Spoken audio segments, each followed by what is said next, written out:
बाणों की सैया पर पड़े हुए भीष्म पितामह ने पूछा था भगवान कृष्ण से, कन्हैया मैंने जितना पुण्य करा शायद दुनिया में किसी ने करा होगा, मैंने जितना दान करा वो दुनिया में शायद किसी ने करा हो, जितनी मैंने एकादशी का व्रत करा वो एकादशी भी दुनिया के किसी व्यक्ति ने नहीं करी हो,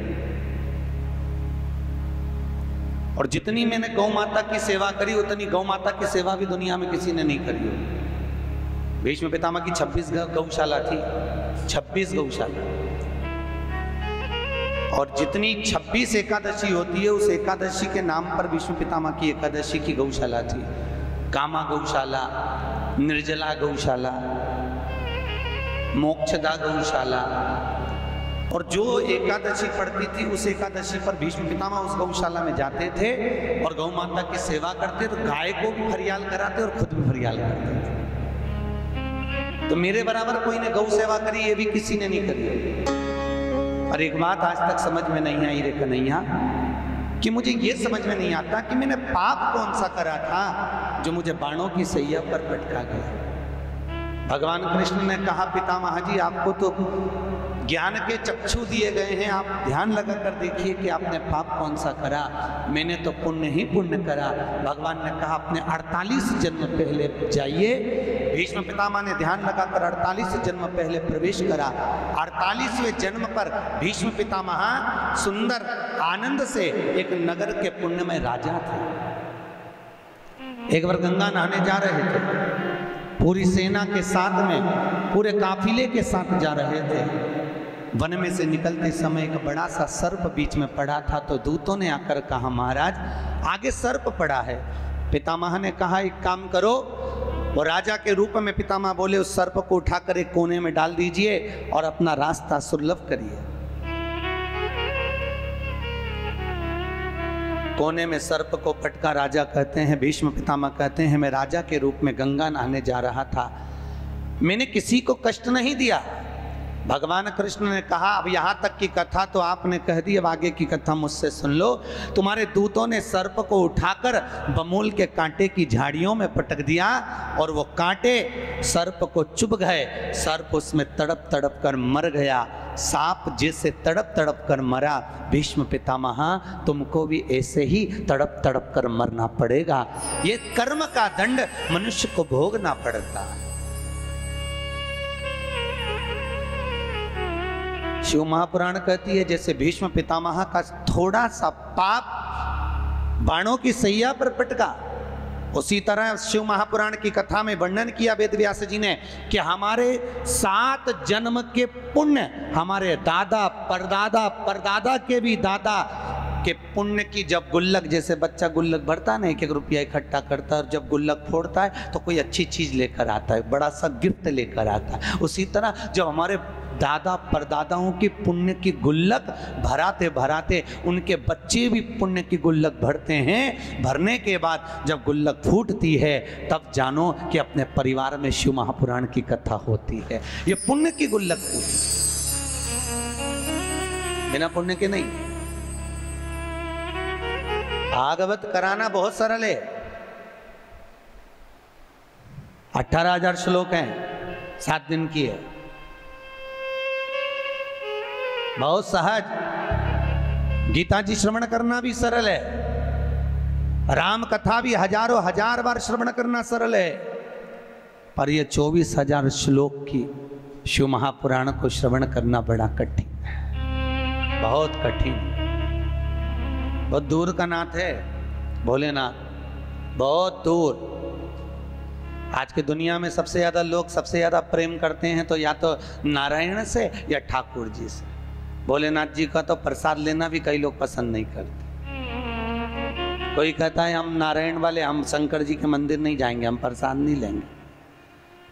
कोई कहता है हम श्री जी वाले, हम शिव जी के मंदिर नहीं जाते, हम शंकर जी का प्रसाद नहीं लेते। भोलेनाथ जी बोले भले प्रसाद मत लो, भले मेरी पूजन मत करो, भले मेरे मंदिर मत आओ, मुझे कोई चिंता की बात नहीं है। शंकर जी बोले जीते जी नहीं आएगा, मरने के बाद तो आएगा।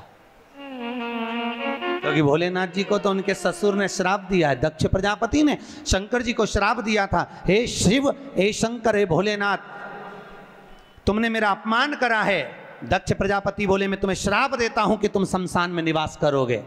शंकर जी बोले जीते जी नहीं आएगा तो मरने के बाद तो शमशान आएगा, तब निपटूंगा तेरे से। अभी भले मेरा नाम मत ले, ऐसी गीली लकड़ी में जलवाऊंगा, 3 दिन तक ठंडा नहीं करवाऊंगा। काहे को चिंता करता, पटक के रखूंगा। परिवार वाले तीसरे दिन आएंगे ना खारी समेटने, लोटा लेके झोली लेके, तब भी आंच उसमें तपती रहेगी, तब पानी डाल डाल के ठंडा करेंगे, तब जाके हड्डी बीनेंगे। तो चिंता मत कर, ऐसी गीली लकड़ी में पटकूंगा तेरे। भले मत जब तू शिव। शिव है क्या? कौन है शिव? ऐसा कोई मनुष्य बता दो जिसके अंतर्गत शिव ना हो। कोई ऐसा मनुष्य बता दो जहां शिव ना, क्योंकि शिव निकल गया तो शव हो गया। शिव निकलने के बाद ही तो शव होता है। जब तक शिव अंदर है तब तक शरीर चल रहा है, तब तक भजन हो रहा है, तब तक भोजन हो रहा है, तब तक नाम जाप हो रहा है, तब तक नाम कीर्तन हो रहा है, तब तक नाम स्मरण हो रहा है। और जैसे ही इस मानव के शरीर में से शिव निकल कर बाहर हुआ, तब क्या रह गया केवल? अरे बोलो तो, अच्छी जम के बोलो, शब। शिव दयालु है, शिव कृपालु, ये शिव की कथा है। और शंकर जैसा दुनिया में कोई नहीं हो सकता, भोलेनाथ जैसा। कितना सरल, कितना सहज। मेरा वेंकटेश भगवान भी अगर तिरुमाला के शिखर पर आया तो सबसे पहले आज्ञा ली तो शंकर जी से ली। कितना दयालु। मेरे नारायण ने पूछा भोलेनाथ जी से, प्रभु मेरे को पृथ्वी पर तप करने आना है। भोलेनाथ जी ने कहा तो आ जाओ, क्या दिक्कत है? शंकर भगवान ने कहा आओ पधारो। इतने में नारायण बोले मैं तप करने पृथ्वी पर तो आ जाऊंगा, पर शिव जी क्या बताऊं, मैं पृथ्वी पर तप करूंगा तो ये दुनिया के लोग मुझे तप नहीं करने देंगे, क्या करूं मैं? इतने में शंकर जी ने कहा आप काहे को चिंता करते हो, आप तिरुमाला के शिखर पर बैठकर तप करना, मैं कपिलेश्वर महादेव के रूप में नीचे बैठकर तुम्हारी रक्षा करूंगा। आज भी तिरुमाला पर मेरे नारायण हैं और नीचे मेरे भोले नाथ है, मेरे शिव। और लोग कहते हैं हम नारायण भजते हैं, हम शंकर जी को नहीं भजते। अगर शंकर नहीं होते नारायण तिरुमाला पे नहीं आते।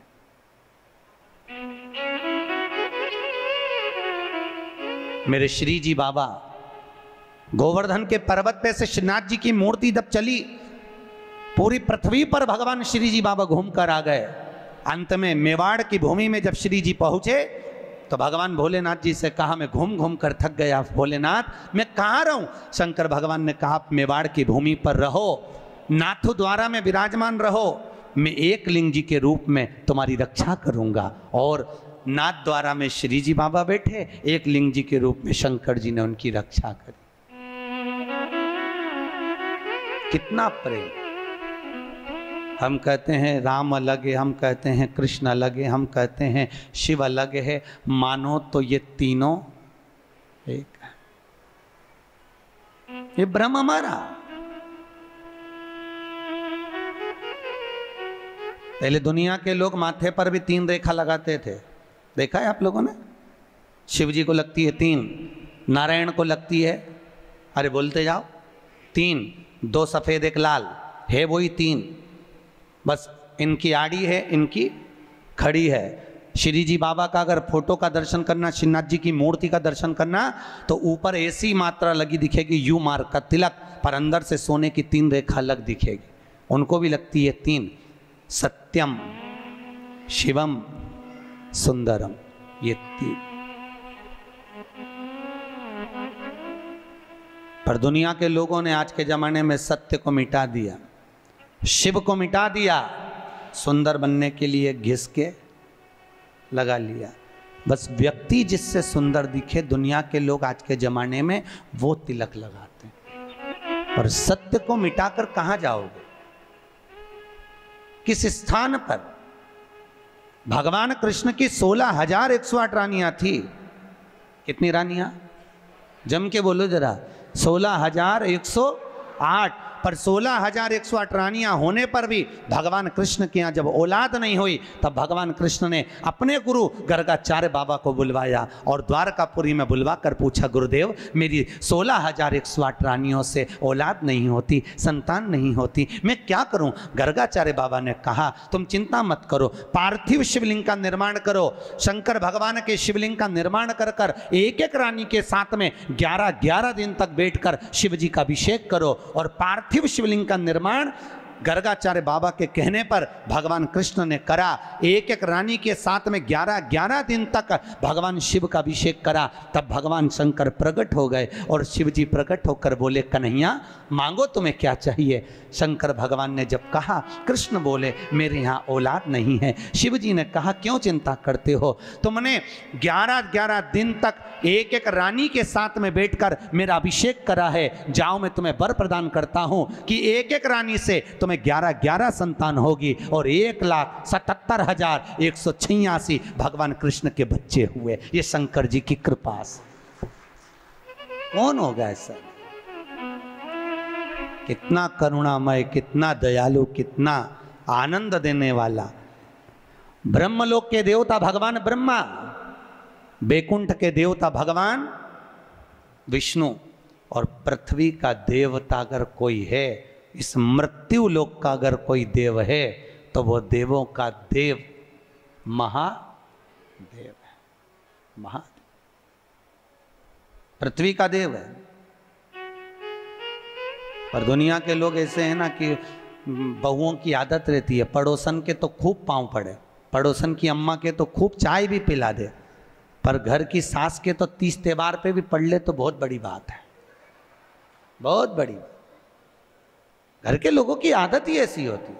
घर के लोगों, घर की माँ के पाँव नहीं पड़ेगी, पड़ोसन के खूब पढ़ लेगी, काकी सास के पढ़ लेगी, मौसी सास के पढ़ लेगी, देवरानी आदि का जितनी पड़ोसन के कोई भी आएगा उसका आदर करेगी, सम्मान करेगी, धोख लगाएगी। पर घर में सास बैठी है, उसके पाँव नहीं पड़े तो सास के चिंता भी नहीं रहे, सास के भले मत पड़ मेरे पाँव, मत पड़, नहीं पड़े तो मैं भी देखूं तो पड़ोसन के कितने ही पाँव पड़ ले, क्या पड़ोसन अपनी जायदाद का हिस्सा दे देगी तेरे को? अरे बोलो तो, देगी क्या? नहीं। जायदाद का हिस्सा कौन देगी? सास। उसी तरह मृत्यु लोक का देव है महादेव।